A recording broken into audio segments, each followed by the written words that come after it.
2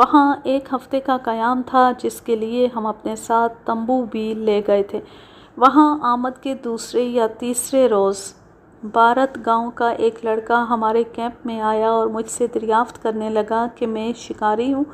میں لڑکے کے اس اچانک سوال پر پہلے کچھ بوکھلایا، پھر قریب رکھی ہوئی بندوق پر ایک نظر ڈالی، اپنے دبلے پتلے اور غیر متناسب جسم پر نگاہ دوڑائی، لاخر بازوؤں پر مچھلیاں محسوس کرنے کی ناکام کوشش کی، پھر چہرے پر رعب پیدا کرنے کی سعی کرتے ہوئے لڑکے کی طرف بے نیازی سے دیکھ کر اسبات میں گردن ہلا دی۔ یہ جواب پا کر غریب لڑکا بولا، ہمارے گاؤں میں بھی ایک شکاری ہے، میں اسے آپ کے آنے کی خبر دوں گا۔ دوسرے دن ایک ادھیڑ عمر کا سادہ سا عام قد و قامت کا مگر قدرے گٹھے ہوئے بدن والا شخص سامنے آیا۔ چہرے کی جھریاں اور کھڑے خد و خال ماضی کی سختیوں کی داستانیں کہہ رہے تھے۔ وہ بڑے مطمئن اور ٹھہرے ہوئے انداز میں بات کر رہا تھا۔ اس نے بتایا کہ اس علاقے میں مارخور خاصی تعداد میں پائے جاتے ہیں اور اگر شکار کا پروگرام بنایا جائے تو وہ ساتھ دینے اور رہبری کرنے کے لیے بلا معاوضہ تیار ہے۔ اس کے پاس اپنی بندوق اور کارتوس ہیں اور وہ ہم پر کسی بھی قسم کا بار ڈالنا نہیں چاہتا۔ خیر صاحب، یہاں تک تو حالات امید افزا تھے، مگر جب شکار کے پروگرام کی تفاصیل طے کی جانے لگیں تو اپنی سٹی گم ہو گئی۔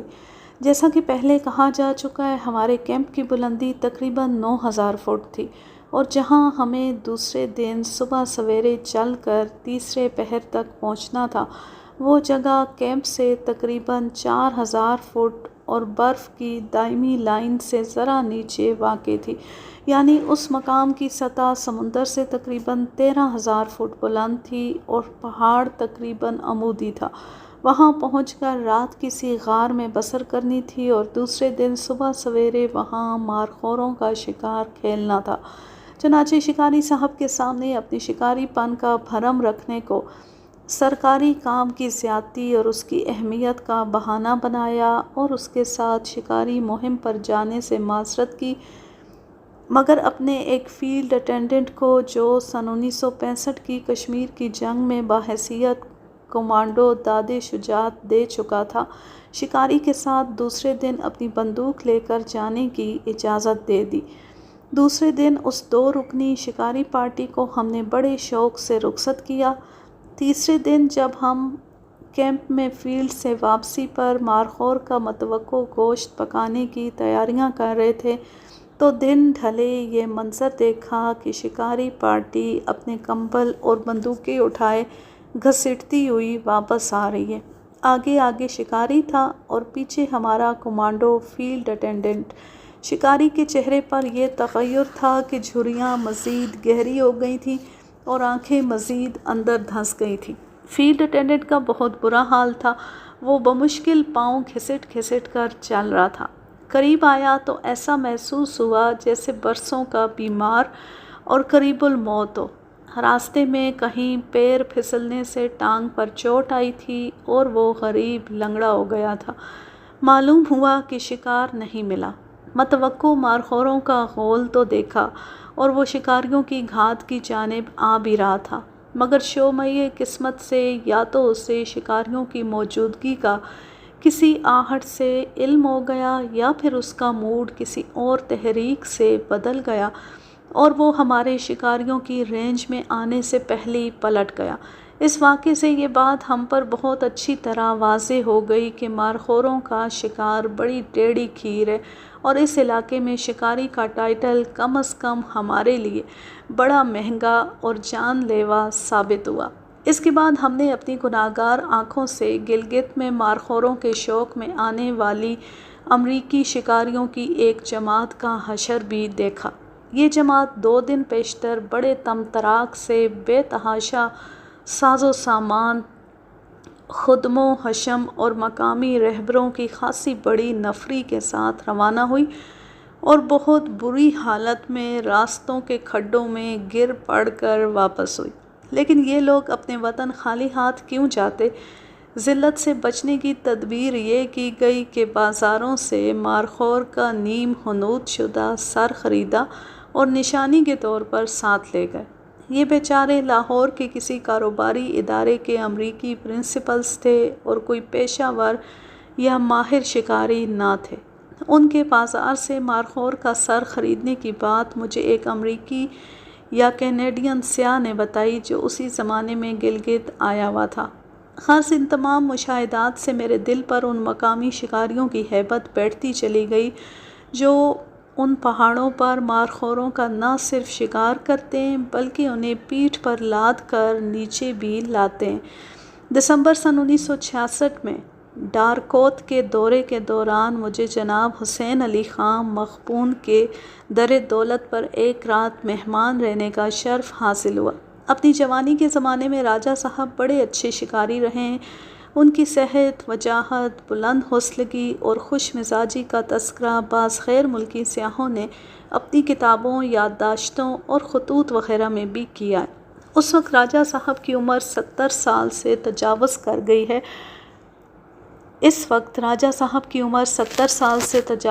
گئی ہے۔ اور دمے کی بیماری نے انہیں خاصا کمزور کر دیا۔ راجہ صاحب بڑے صاف کو اور جرأت مند انسان ہیں، بے حد خوش مزاج اور حاضر جواب۔ اس زمانے میں راجہ صاحب کے ہاں ان کے ایک قریبی عزیز حاجی سلطان ولی خان صاحب بھی تشریف لائے ہوئے تھے۔ حاجی صاحب اس زمانے میں خاصے بوڑھے اور حد درجہ کمزور ہو چکے تھے۔ ایام جوانی میں زبردست شکاری رہے تھے اور شکار کا شوق جنون کی حد تک بڑھا ہوا تھا۔ ان کی شکاری زندگی میں بڑے عجیب و غریب واقعات پیش آئے تھے۔ ذیل میں ان سے براہ راست طور پر سنے ہوئے واقعات میں سے ایک واقعہ قلم بند کرتا ہوں۔ ہاں، یہ عرض کر دوں کہ ان سے یہ واقعہ سنانے کی درخواست میری طرف سے راجہ صاحب نے کی تھی اور حاجی صاحب کے کچھ سنانے سے پہلے راجہ صاحب اور دیگر مقامی شرکائے محفل نے بیک زبان کہا تھا کہ حاجی صاحب کی پوری زندگی ہمارے سامنے ہے، ان کا کردار ہمیشہ صاف اور بے داغ رہا ہے اور ہم سب ان کی باتوں کے سچ ہونے کا یقین رکھتے ہیں اور کسی قسم کا شبہ نہیں کرتے۔ یہی وجہ ہے کہ اس نشست میں صرف حاجی صاحب کی آپ بیتی سنوانے پر اکتفا کیا جا رہا ہے، ورنہ خیر مصدقہ شکاری واقعات تو مقامی لوگوں سے لاتعداد سنے جا سکتے ہیں۔ حاجی صاحب مرحوم کی شخصیت کے بارے میں میرا بھی یہی تاثر ہے کہ وہ پابند شرع، سیدھے سادے اور صاف کو انسان تھے۔ ان کی باتوں میں جھوٹ یا بناوٹ کا شائبہ تک نہ تھا۔ حاجی صاحب نے اپنا پہلا اور انوکھا واقعہ یوں شروع کیا۔ ایک مرتبہ میں اپنے ایک ملازم کے ساتھ مارخور کے شکار کی مہم پر روانہ ہوا۔ میرا یہ ملازم خود بھی بڑا ماہر شکاری، انتہائی نڈر اور سخت جان تھا۔ یہ بہار یا گرمیوں کا موسم تھا۔ شام کے وقت ہم نے مارخوروں کے ایک خول میں سے ایک وجیح مارخور شکار کیا۔ گولی میں نے چلائی مگر مارخور کو ذبح میرے شکاری ملازم نے کیا۔ شام کا وقت تھا اور ہم کافی تھک بھی گئے تھے، اس لیے طے پایا کہ شکار کردہ مارخور کو اسی طرح چھوڑ دیا جائے، دوسرے دن صبح سویرے اٹھ کر اسے بنایا جائے گا، بعد ازاں واپس روانہ ہو جائیں گے۔ چنانچہ مارخور کو اس قدرے مستہ جگہ پر لایا گیا جہاں کھلے آسمان کے نیچے رات بسر کرنے کا فیصلہ کیا گیا تھا، کیونکہ اس جگہ کوئی مناسب غار وغیرہ نہ تھا۔ نیز باہر سونے میں اس لیے بھی مذائقہ نہ تھا کہ موسم خوشگوار تھا۔ ہم نے مردہ مارخور کو ایک طرف ڈال دیا اور کچھ فاصلے پر ہم اپنے اپنے کمبل اوڑھ کر لیٹ گئے۔ موسم بالکل صاف خوشگوار تھا اور وہ قمری مہینے کی کوئی درمیانی رات تھی۔ ہم دونوں لیٹتے ہی سو گئے۔ رات کو کسی وقت اچانک میری آنکھ کھل گئی۔ دیکھا کہ چمکیلی چاندنی سے پورا علاقہ دن کی طرح روشن ہے، دور اور نزدیک کی ہر چیز بالکل صاف نظر آ رہی ہے اور عجب پرکیف منظر ہے۔ اچانک بائیں جانب نظر اٹھی جہاں مارخور پڑا ہوا تھا اور خوف کی ایک تیز لہر میرے بدن میں دوڑ گئی۔ سانس رک گئی اور دل بیٹھتا ہوا محسوس ہونے لگا، کیونکہ مارخور کی جگہ چمکتے ہوئے سفید کفن میں لپٹی ہوئی ایک انسانی لاش رکھی ہوئی تھی۔ ہر طرف ہو کا عالم تھا اور کوئی انسان نظر نہ آتا تھا۔ مان میرا خیال اپنے ملازم کی طرف گیا اور میں نے گردن گھما کر برابر میں لیٹے ہوئے ملازم کی طرف دیکھا تو دوسرے ہولناک منظر نے رہے سہے اوسان بھی خطا کر دیے۔ ملازم کی کیفیت یہ تھی کہ وہ چت پڑا تھا، گردن اور ٹھوڑی اوپر کو اٹھی ہوئی تھی اور سر زمین پر ٹکا ہوا تھا، منہ بھیانک انداز میں کھلا ہوا تھا اور زبان باہر لٹک رہی تھی۔ دونوں آنکھیں حلقوں سے ابل آئی تھیں۔ صاف نظر آ رہا تھا کہ اسے کسی نے بڑی بے رحمی سے گلا گھونٹ کر مار ڈالا ہے۔ یہ منظر دیکھ کر فوراً میرے ذہن میں یہ خیال آیا کہ کہیں میں خواب تو نہیں دیکھ رہا۔ یہ خیال آتی میں نے اپنے اوسان بحال کیے، اپنا جسم، اپنا کمبل اور ساتھ رکھی ہوئی بندوق کو ٹٹولا اور محسوس ہوا کہ ہر چیز جوں کی توں ہے، اپنی جگہ ہے اور میں ان سب چیزوں کو واضح طور پر دیکھ اور محسوس کر رہا ہوں۔ یکا یک پھر میں نے اپنی بائیں جانب نظر کی تو شاید وہ انسانی لاش میرا وہم ہو، مگر کفن میں لپٹی لاش بدستور وہیں پڑی تھی اور اس کی ہر تفصیل بالکل واضح تھی۔ تمام پتھر بھی بالکل ویسے ہی پڑے ہوئے تھے جیسے ہم نے سونے سے پہلے چھوڑے تھے۔ اگر کوئی چیز نہیں تھی تو وہ مارخور کی لاش تھی۔ میرے دل میں یکا یک پھر ملازم کا خیال آیا اور فوراً پلٹ کر ایک مرتبہ پھر دائنی طرف دیکھا تو وہ اسی حالت میں ساکت و جامد اور بے حس و حرکت پڑا تھا۔ جیسے جیسے مجھ پر یہ بات واضح ہوتے گئی کہ یہ سب حقیقت ہے، مجھ پر خوف غلبہ کرتا گیا اور میں نے اپنا منہ ایک دفعہ پھر کمبل میں چھپا لیا اور میں دہشت سے بے ہوش ہو گیا۔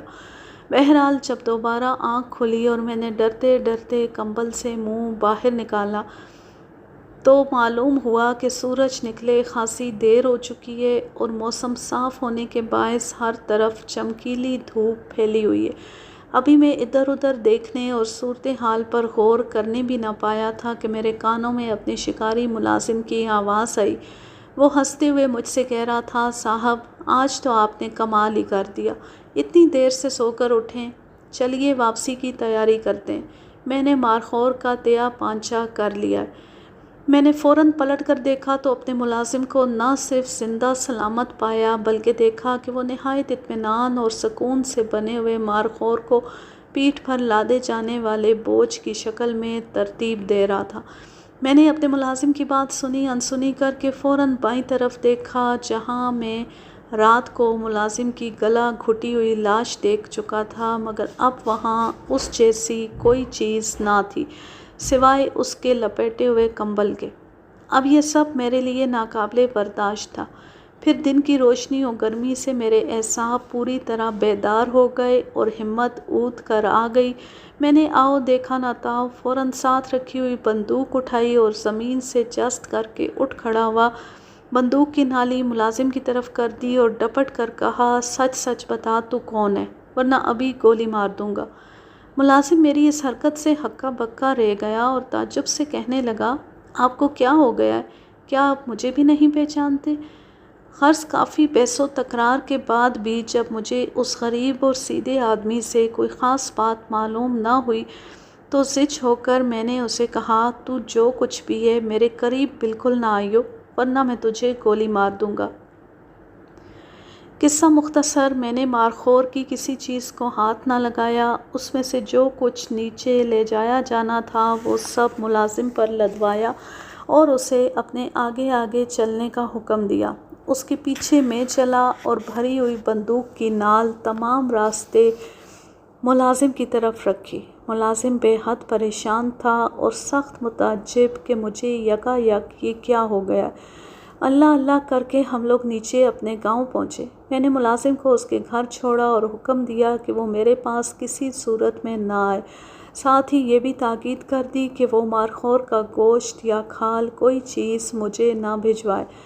دراصل مجھے ملازم اور مارخور دونوں کے اصلی ہونے کا یقین ہی نہ تھا کہ خود اپنی آنکھوں سے رات کو کئی بار بصد ہوش و حواس ملازم کو مردہ اور مارخور کو انسانی میت میں تبدیل شدہ دیکھ چکا تھا، لیکن آہستہ آہستہ مجھ پر اس بات کا اثر زائل ہونا شروع ہو گیا اور میں نے سوچنا شروع کر دیا کہ ملازم کے ساتھ زیادتی ہو گئی ہے اور اصل معاملہ کچھ اور ہی ہوگا۔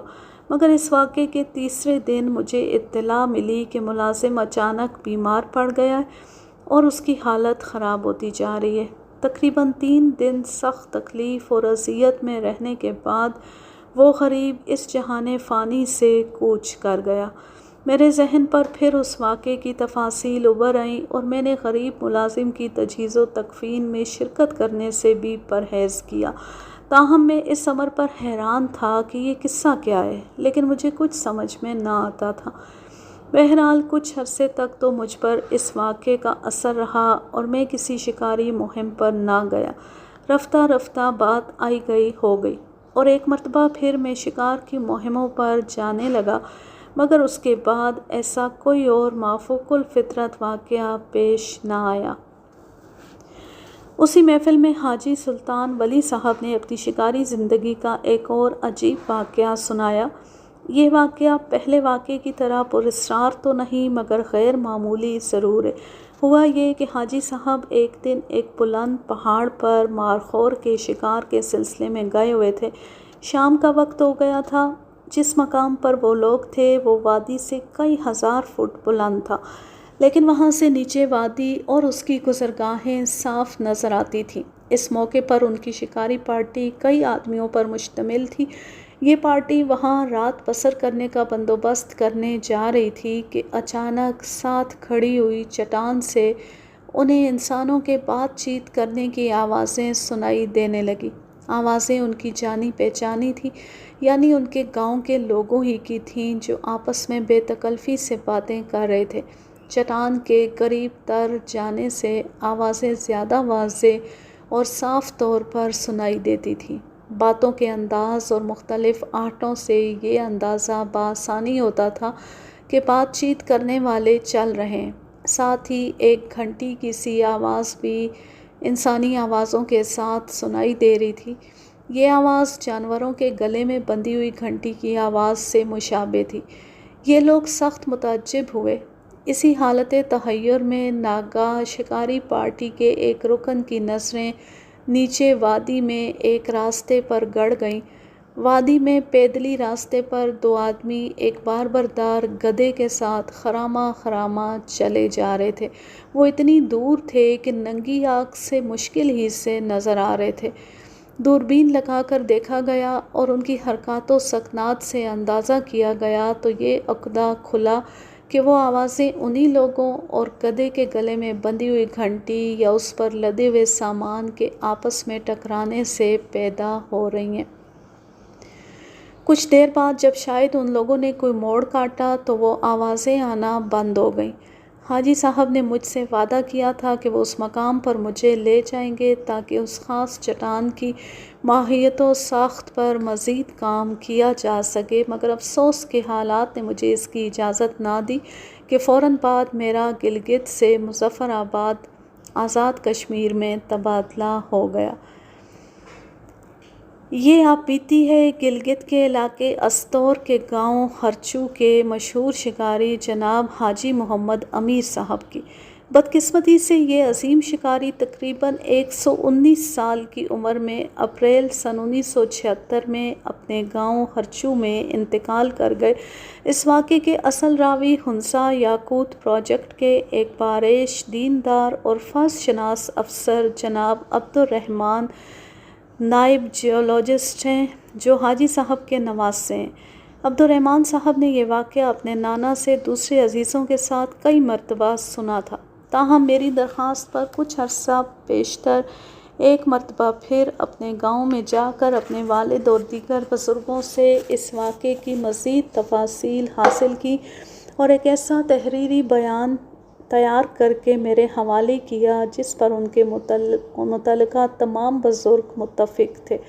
عبدالرحمن صاحب اور بہت سے دیگر مقامی لوگوں کے مطابق حاجی محمد امیر بڑے دیندار، راست کو سادہ اور جفاکش انسان تھے۔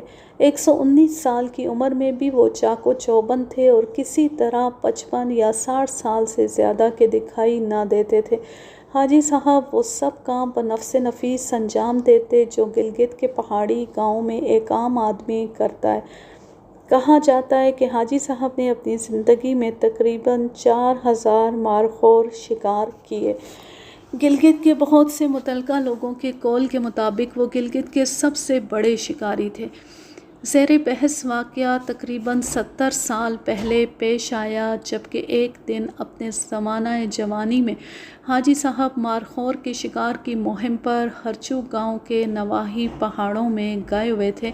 صبح سے تیسرے پہر تک انہیں کوئی شکار نظر نہ آیا مگر شام کو جب یہ مارخوروں کی گزرگاہ پر بنائے ہوئے ایک شکاری مورچے میں گھات لگائے بیٹھے تھے، ایک بڑا اڑیال خراما خراما ٹہلتا ہوا اپنی جانب آتا نظر آیا۔ وہ شاید نیچے چراگاہوں میں پیٹ بھر کر حسب معمول شب باشی کے لیے اپنے ٹھکانے کی طرف جا رہا تھا۔ انہیں اور کیا چاہیے تھا؟ فوراً شست باندھی اور اڑیال کے کچھ اور نزدیک آ جانے پر فائر داغ دیا۔ گولی اڑیال کے پیٹ پر لگی اور پار نکل گئی۔ اس کے جسم سے خون بہنے لگا مگر عام حالات کے برعکس وہ واپس مڑ کر بھاگنے کے بجائے شکاری کی طرف دوڑنے لگا۔ حاجی صاحب اس کے اس رویے پر قدرے حیران تھے اور دوسرا فائر کرنے کا ارادہ ہی کر رہے تھے کہ وہ قریب آ کر اچانک مڑا اور پھر واپس بھاگنے لگا۔ یہ دیکھ کر انہوں نے اپنی دوربین وغیرہ وہیں پھینکی اور خود رائفل لے کر اڑیال کے پیچھے دوڑنے لگے۔ کچھ فاصلے پر جا کر اور مناسب موقع پر انہوں نے دوسرا فائر کیا جو شکار کی اگلی ٹانگ پر لگا اور وہ لٹک گئی۔ وہ ایک لمحے کے لیے رکا اور پھر دوڑنے لگا۔ اتفاق سے تیسری گولی اس کی اگلی دوسری ٹانگ پر لگی۔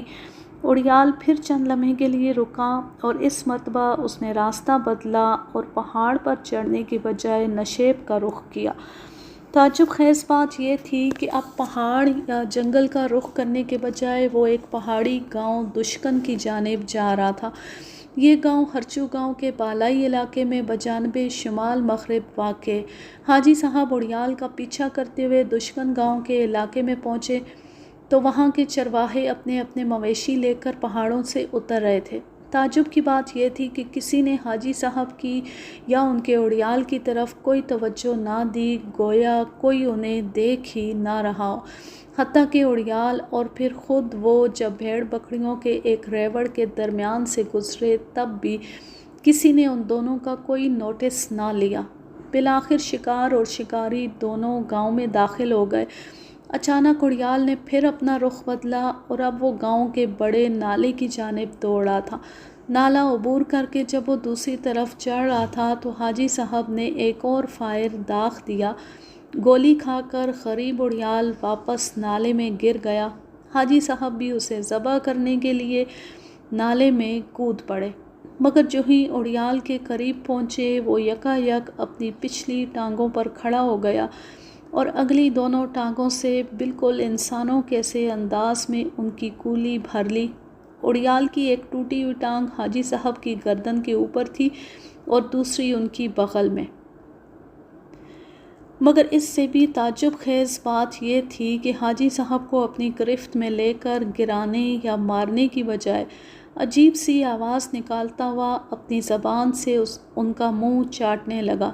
پوری طاقت صرف کر کے حاجی صاحب نے اپنے آپ کو اس گرفت سے آزاد کرایا اور پھر اسے گرانے کے لیے گتھم گتھا ہو گئے۔ تھوڑی دیر تک دونوں میں زور آزمائی ہوتی رہی مگر کوئی فریق نیچے نہ گرا۔ یکا یک حاجی صاحب نے موقع پا کر اپنا شکاری چھرا نکالا اور اڑیال کے سینے میں گھونپ کر پیڑ تک چیر دیا۔ اڑیال نڈھال ہو کر پانی میں گرا۔ حاجی صاحب نے اسے فوراً ذبح کر دیا اور اسے نالے سے باہر نکال کر ایک قدرے محفوظ جگہ پر لا ڈالا۔ اس وقت تک ہر طرف اندھیرا چھا گیا تھا۔ حاجی صاحب کا بھوک اور تھکن سے برا حال تھا اور شکار بنانے اور وہاں سے گھر لے جانے کی بالکل سکت نہ تھی۔ تھوڑی دیر وہ سستائے پھر اٹھ کر اپنے گاؤں کی طرف واپس ہوئے۔ گاؤں کے راستے اور اسی نالے پر حاجی صاحب کے گاؤں ہی کی